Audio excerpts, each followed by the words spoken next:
Bir marka günahları bölümü nasıl hazırlanıyor biliyor musunuz? Bolca araştırma, hem ulusal hem global haberler, söylemler, tweetler, paylaşımlar.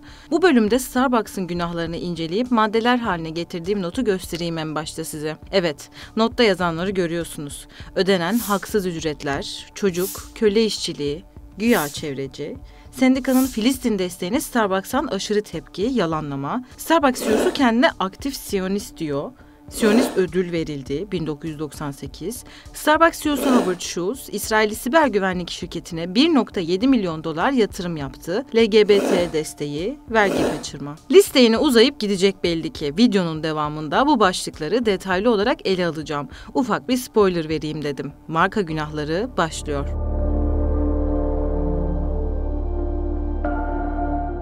Videoya başlamadan önce sizden yine minik bir ricam olacak. GZT ekibi olarak durdurak bilmeden bolca alın teri ve emek vererek oluşturduğumuz içeriklerimizin karşılığı olarak abone olmanız bizi çok mutlu ediyor. Her gün bir yeni videoyla YouTube'da sizinle olmak bizim için çok değerli. Şimdiden teşekkürler. Videoya gerçekten geçiyorum. Ben yine bir önceki marka günahları Unilever videosunda yaptığım gibi içimizi ısıtacak bir hikayeyle başlamak istiyorum. Ardından gerçeklere geçebiliriz. Bir zamanlar 1971'de Seattle şehrinin Pike Place Market bölgesinde üniversite arkadaşları Jerry Baldwin, Zev Siegel ve Gordon Bowker bir araya geldi. İki genç öğrenci ve bir yazar kahveyle olan tutkularını birleştirme kararı aldılar. Bu karar dünya çapında bir kahve devinin temellerini atmalarına neden olacaktı. Evet, yine yıllar sonra bütün dünyayı ayağa kaldıracak duyarsızlıklardan bir haber. 1971'de Baldwin, Siegel ve Bowker şirketlerini Starbucks Coffee, Tea and Spice olarak adlandırdı. İlk mağazalarını açtıklarında müşterilere sadece kahve çekirdekleri ve demleme ekipmanları değil,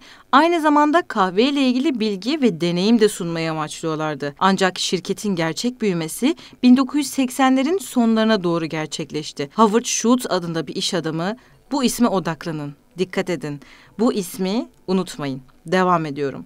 Howard Schultz adında bir iş adamı Seattle'daki bir Starbucks mağazasında kahve içerken İtalya'da gördüğü kafe kültüründen ilham aldı. Schultz, Starbucks'ın sadece kahve çekirdekleri satan mağaza olmaktan çıkıp bir tür topluluk merkezi ve kültürel bir buluşma noktasına dönüşmesini önerdi. Bu fikir Starbucks'ın yolculuğunu tamamen değiştirdi. 1987'de Schultz şirketi satın aldı ve kahve zincirini genişletmek için büyük bir atılım başlattı. İlk Starbucks kafesini Seattle dışına Chicago'ya açtı ve bu başarı zincirin Amerika geneline ve ardından dünya geneline yayılmasını sağladı. Starbucks kahve tutkunlarına sadece kahve sunmakla kalmadı. Aynı zamanda geniş bir içecek yelpazesi, atıştırmalıklar ve özel karışımlar sunarak müşteri memnuniyetini artırdı. Şirket sürdürülebilirlik çabalarına, adil ticaret uygulamalarına ve toplumlarına duyarlı bir şirket olma taahhüdüne odaklanarak küresel bir marka olarak büyümeye devam etti. Günümüzde Starbucks dünya genelinde binlerce mağazasıyla kahve severlere hizmet veren bir dev haline geldi. Her bardağında bir hikaye barındıran bu marka kahve kültürünü evlerimize ve hayatlarımıza getirerek ilk günlerindeki küçük dükkanın çok ötesine geçti. Gerçekten çok ötesine geçti. Kahve kültürünün ve kahvenin çok daha ötesine. İlk maddeden başlayalım mı? Ne dersiniz? Ethical Consumer'ın araştırmasına göre Starbucks'la ilgili sorunların arasında iklim değişikliği, çevresel raporlama, insan hakları, işçi hakları, sorumsuz pazarlama, hayvan hakları, tartışmalı teknolojiler ve politik faaliyetler bulunuyor. Brezilya'daki raporlara göre iş müfettişleri Starbucks'ın kahvesini üreten çiftliklerde köle ve çocuk çalıştırma olduğunu belirledi. Bu durum Starbucks'ın Coffee and Farmer Equity yani kahve ve çiftçi eşitliği uygulamaları sertifikasına sahip çiftlikleri de içeriyor. Starbucks bu iddialara karşı çıkarken şirketin kahvesinin %99 etik kaynaklardan geldiği iddiası kölelik benzeri çalışma koşullarının ortaya çıkmasıyla sarsılıyor. Starbucks'ın bu sözde eşitlik uygulamaları şirketin etik kaynak taahhüdünü desteklemek amacıyla başlatılan bir program. Ancak bu programın etik kaynak taahhüdünü yerine getirmede yetersiz olduğu ve çiftliklerdeki sorunları tespit etmekte de başarısız olduğu görülüyor. Özellikle Brezilya hükümetinin yayınladığı kara liste raporları Starbucks'ın kafe uygulamaları sertifikasına sahip çiftliklerde köle benzeri çalışma koşullarının hala devam ettiğini gösteriyor. Bu durum Starbucks'ın kafe uygulamalarının çiftçilere destek sağlamak ve köle benzeri çalışma koşullarını ortadan kaldırmak amacıyla kurulmadığını, daha çok şirketlerin amacını düzeltmeye yönelik bir çaba olarak oluşturulduğunu akıllara getiriyor. Peki acaba Starbucks kahve endüstrisindeki fiyat krizi ve çiftçilerin yaşadığı zorluklar göz önüne alındığında bu sorumluluğu gerçekten yerine getirmeyi düşünüyor mu? Peki başta güya çevreci derken ne demek istemiştim? İnkar etmeyelim, Starbucks'ı en az bir kere ziyaret etmişizdir. Bir kere bile yeterlidir belki onun nasıl çevreye aşık görünmek için çabaladığına. Ama gerçekten öyle mi? Clean Water'ın raporlarına göre Starbucks dakikada 8.000'den fazla kağıt bardak kullanıyor. Bu da yılda 4 milyardan fazla anlamına geliyor. Tek kullanımlık bardaklar için her yıl 1,6 milyon ağaç kesiliyor. Bu bardaklar plastikle kaplı oldukları için gerçekten de geri dönüştürülemiyor. Çoğu Starbucks bardağı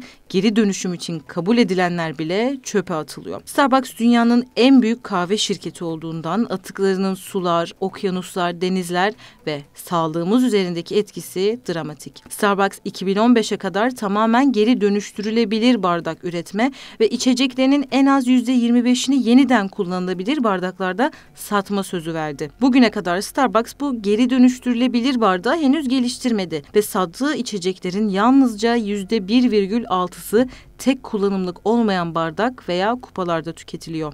Şirket belirlediği hedeflerin yakınında bile değil ama hala 2018'de yapılan bir hissedarlar toplantısında sürdürülebilir ambalajlama konusunda kapsamlı bir yaklaşım geliştirme çabaları hakkında bir rapor hazırlanmasını isteyen hissedarların teklifine hayır demeye devam ediyor. Eğer Starbucks hedeflerini ya da küresel bir lider olarak sorumluluğunu yerine getirmezse plastik kirliliği sorunu daha da kötüleşecek gibi duruyor. Güzel bir çevre aşkı gerçekten. Uzun uzadıya belgelerle Starbucks'ın vergi kaçırmalarından, hayvan hakları, insan hakları, işçi hakları, çocuk işçi gibi problemlerinden bahsedebilirim ama gündeme gelelim istiyorum. Neden Starbucks boykot ediliyor?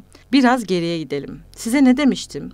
Howard Schultz adında bir iş adamı. Bu isme odaklanın, dikkat edin, bu ismi unutmayın. Evet, Howard Schultz abimiz Yahudi kökenli bir Amerikalı. Çoğu haber kaynağı onu aktif Siyonist olarak tanımlıyor. Starbucks CEO'su Howard Schultz'un müşterileri Starbucks ve İsrail'i destekledikleri için teşekkür ettiği iddiası da bir başka mevzu. Bu mevzular Schultz'un İsrail'le olan bağlantıları üzerine gerçek bir tartışma başlattı. Bu tartışmalar Starbucks'ın küresel başarısının İsrail'le yakın ilişkilere dayandığına dair ifadeler içeriyor. Schultz'un Amerika ile İsrail arasındaki yakın ittifaka katkı sağlamak amacıyla İsrail'e yaptığı hizmetlerden dolayı ödüllendirildiği de iddia edilenler arasında. Yapılan araştırmalarda Schultz'un 1998'de Eish HaTorah'ın Kudüs Fonu tarafından verilen İsrail'in 50. yıl dönümü Siyonist dostu övgü ödülüyle onurlandırıldığı ortaya çıktı. Ancak bu ödülün Starbucks'ın resmi web sitesinden kaldırıldığı belirtiliyordu. Şu an videoda ise arşiv olduğu iddia edilen bir web sitesinde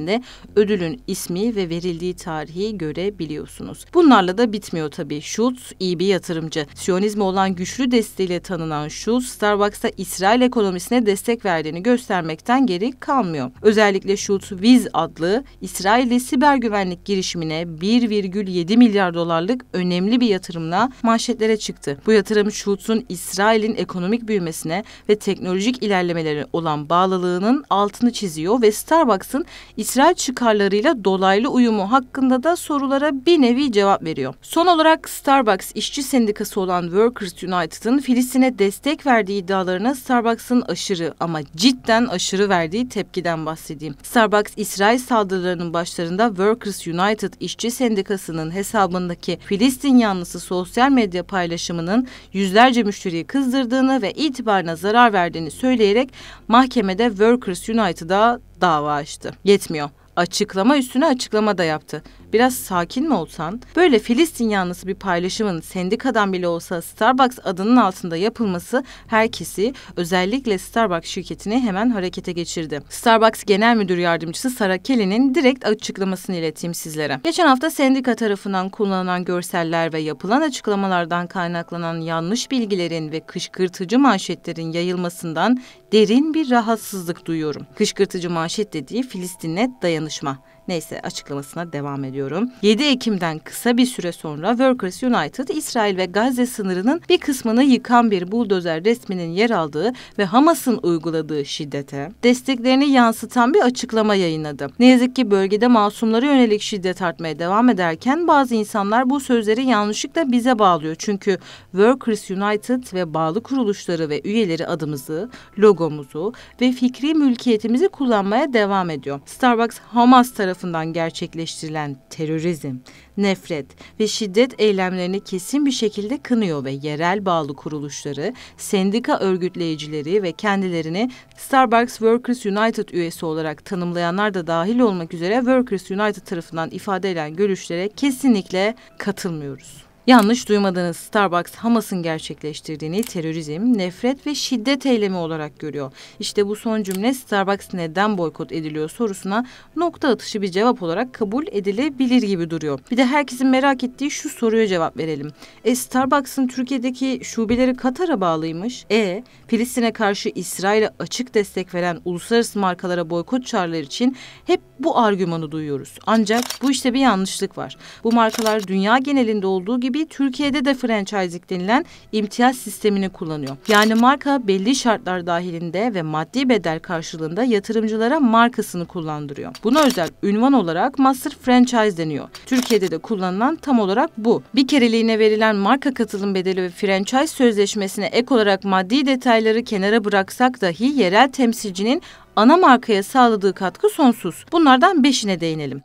1. İmzalanan şartlara ve kar marjlarına göre değişse de ana markanın Türkiye'den elde ettiği gelirlerin büyük kısmı doğal olarak yurt dışına aktarılıyor. 2. Ana marka ülke sınırları içerisinde dahi geniş kitleye ulaşıyor ve marka bilinirliğiyle pazar payını arttırıyor. 3. Uluslararası markalar franchise işletmeleri sayesinde yerel rakiplerine karşı rekabet avantajı elde ediyor. Çünkü uluslararası tanınırlık tüketicinin tercihini etkiliyor. 4. Franchise işletme, restoranların inşası ve işletimi için gerekli finansmanı sağlıyor. Bu da ana markanın finansal yükünü hafifletiyor. 5. Piyasada hakim olan büyük uluslararası markalar seçenekleri azaltıyor ve yerel işletmeleri sıkıştırıyor. Bir süre sonra da tüketici haliyle alternatifi yok diyor. Yani sonuç olarak bu markalar franchise sistemine bağlılar ve bağımlılar. Benim bir kere almamla ne olacak demeden yapılan boykotların dünyanın her yerinde nasıl işe yaradığını verilerle görebiliyoruz. Birçok Starbucks şubesinin ya satışları düştüğü ya da kapandı ve hatta ben bu satırları yazarken GZT Haber Merkezi'nde konuşulan konu Starbucks'ın nasıl zarar ettiği. Evet,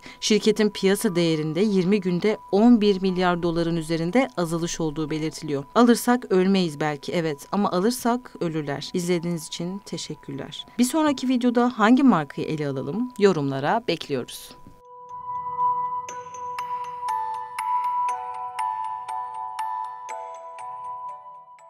Bir marka günahları bölümü nasıl hazırlanıyor biliyor musunuz? Bolca araştırma, hem ulusal hem global haberler, söylemler, tweetler, paylaşımlar. Bu bölümde Starbucks'ın günahlarını inceleyip maddeler haline getirdiğim notu göstereyim en başta size.